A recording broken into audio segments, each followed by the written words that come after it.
নমস্কার বন্ধুরা, রান্নার সমাহার চ্যানেলে আপনাদের সবাইকে স্বাগত। আপনারা কেমন আছেন? আমি ভালো আছি। আজ আমি আপনাদের সঙ্গে শেয়ার করে নেব ইলিশ মাছের পাতলা ঝোল। এর জন্য আমি নিয়েছি একটা 1 কেজি 250 ওজনের ইলিশ মাছ। মাছটার কোয়ালিটি খুব ভালো এবং পেটটা খুব চওড়া। এই মাছটা মুড়ো আর লেজা বাদ দিলে 13টা পিস হয়েছে। যদিও ইলিশ মাছ খুব ধোয়ার প্রয়োজন পড়ে না, তবুও পেটের ভেতরে একটু আধটু নোংরা থাকে, তাই ধুয়ে নিতে হয়। দেখুন, 1 পেট করে ডিম। এবার মাছটা আমি পরিষ্কার করে একটু ধুয়ে নেব। ধুয়ে আমি নুন হলুদ মাখিয়ে নেব।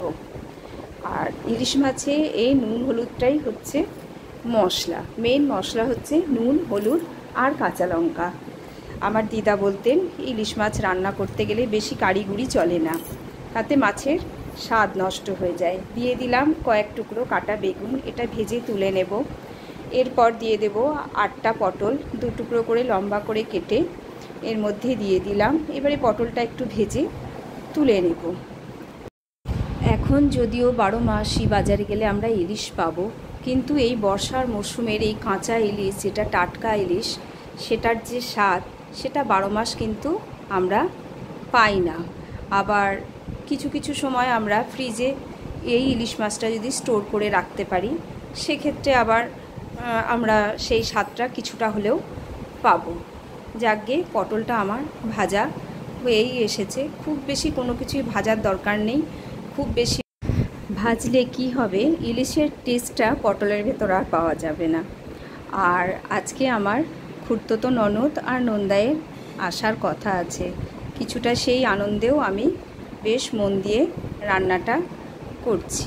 কারণ আজকাল তো মানুষ এতই ব্যস্ত যে আত্মীয় পরিজন কেউ কারোর বাড়ি যাওয়ার সময়ই পায় না। তবে হ্যাঁ, কিছু একটু অছিলা থাকলে যেতে তো বেশ ভালোই লাগে। পটলগুলো ভেজে আমি গামলায় তুলে নিলাম।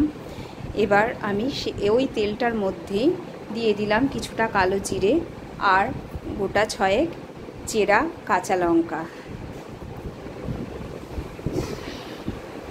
এবার একটুখানি ফোড়নের গন্ধটা সুন্দর হয়ে গেলেই এই নুন হলুদ মাখানো মাছগুলো আমি এর মধ্যে দিয়ে দেব। কিন্তু বন্ধুরা, দিয়ে কোনো নাড়াচাড়া এপিট ওপিট আমি কিচ্ছু করব না, কারণ ইলিশ মাছটা সম্পূর্ণ কাঁচাই রান্না হয়। যতটা কাঁচা রান্না করা যায় ততই মাছের টেস্টটা ভালো পাওয়া যায়। এবার আমি ওই হলুদ জলটা এর মধ্যে ঢেলে দেব। দিয়ে এর মধ্যে আমি দিয়ে দেব আরও একটু হলুদ আর নুন, আর দেব আরও 6টা চেরা কাঁচা লঙ্কা আর একটু লাল লঙ্কার গুঁড়ো। এবার এই ঝোলটা ফুটে এলেই আমি দিয়ে দেব বেগুন আর পটলটা ভাজা আছে যেটা, সেটা আমি দিয়ে দেব। কারণ এটা তো প্রায় সেদ্ধ হয়েই আছে ভেজে। একটু ফুটে উঠলেই আমার মাছের ঝোল কিন্তু রেডি হয়ে গেল।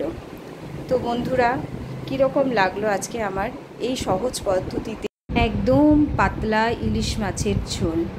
দেখুন বন্ধুরা, একদম পাতলা কিন্তু ঝোলটা হয়েছে। এটা খেলে কোনো ক্ষতি করবে না। কেমন লাগলো?